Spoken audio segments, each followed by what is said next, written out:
পৃথিবীতে কোনো কিছুই কিছু না, কোনো কিছুই স্থায়ী না। না তার আত্মীয় স্বজন, পরিবার, তার যতই অর্থবিত্ত যা কিছু থাকুক, মানে মৃত্যু যখন সামনে এসে দাঁড়ায় এবং সেটা এত আনসার্টেন হয়ে তখনই আসতো আমাদের সামনে, তখন কোভিড আমাদের শিখে দিয়ে গেছিলো আসলে যে কোনো সময় যে কিছু হতে পারে।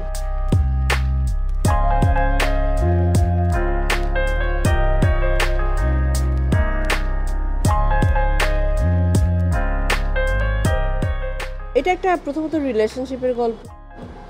এটা দুজন নারীর, মানে নারী বলবো না, দুজন মানুষের প্রথমত, তারপরে দ্বিতীয়ত তাদের বোধ, তাদের ভাবনাগুলো সব একটা সময় কিভাবে করে এটা তাদের দুজনের ভেতরে সংক্রমিত হতো, একজনের দুঃখ, কষ্ট, ভালো লাগা, সেরকম একটা অনুভূতি। আসলে গল্প ঠিক আমি এটা বলবো না, অনুভূতি।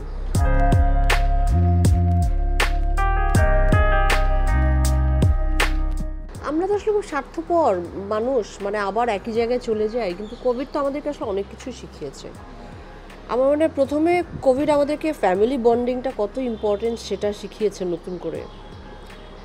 দ্বিতীয়ত আরেকজনের প্রতি এমপ্যাথাইজড হওয়ার যে জায়গাটা, সেটা ফিল করে। আর সবচেয়ে ইম্পর্টেন্ট যেটা শিখেছি আমার মনে হয়, পৃথিবীতে কোনো কিছুই কিছু না, কোনো কিছুই স্থায়ী না।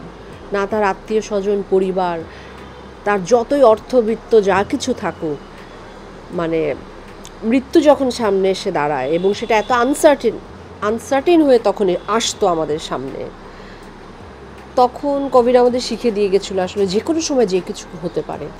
আমার মনে হয় এই শিক্ষা, এই তিনটা জিনিস আমার মনে হয় সবচেয়ে। আমরা কিন্তু আবার সেগুলো ভুলে যাই, আবার আমাদের যে আসল চেহারা সেটা আমরা দেখিয়ে ফেলি। আমরা রেকটিফাই হতে পারি না আসলে, আবার আমরা কিন্তু তেমনই হয়ে গেছি।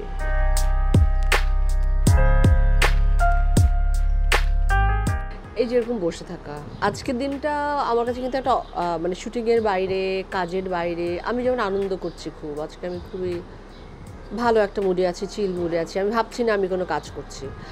আমাকে আনন্দ দেয় আসলে এই যেরকম করে বসে থাকা, নেচারের কাছাকাছি থাকা। আর যদি বাড়ির কেউ থাকে, খুব কাছের কোনো বন্ধু থাকে, সেগুলোই আমাকে আনন্দ দেয়। খুব সিম্পল জিনিস।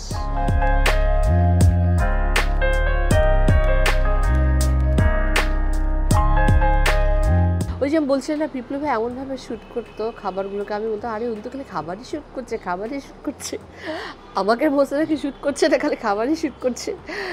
উনি খুব ভালোবাসেন, উনি খুব যত্ন নিয়ে প্রত্যেকটি জিনিস আসলে শ্যুট করেছেন। দেখুন, ছবির ভালো মন্দ বিচারে আমি যাব না, কিন্তু আমি জানি এইটার চেয়ে অনেস্ট ফিল্ম আর হতে পারে না আমার মনে হয়।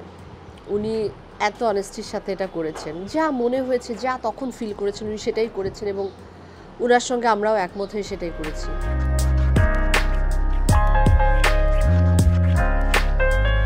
কারণ আমি মনে করি যে আমি যা আছি, বা আমার ইয়াঙ্গার সেলফ যা ভুল করেছে, ঠিক করেছিল, সেগুলো সব কিছু না করলে আজকের মানুষটা হতাম না। আর আমি যা হতে চেয়েছি, আমি কোনো কিছু কখনো হতে চাইনি। আমার কোনো রোড ম্যাপ থাকে না, কখনো কিছু না। আমি just going on the flow, আমি এরকম একটা মানুষ। তো আমার ইয়াঙ্গার সেলফও সেরকমভাবেই চলেছে। সামনে যে রাস্তা এসেছে, উঁচু নিচু বা কোনো একটা কিছু আর শক্ত রাস্তা এসেছে, ওই জায়গাটায় নিজের রাস্তা তৈরি করে সেই জায়গাটায় চলেছি। সো আমার মনে হয় এরকমই হওয়া উচিত। অ্যাডভেঞ্চার ছিল আমার লাইফে। সো আমি ইয়াঙ্গার সেলফ নিয়ে আমার কোনো কিছু নেই যে আমি এটা করতে বলবো না, এটা না, সেটা না, সেগুলো আমি কোনো কিছু বলবো না।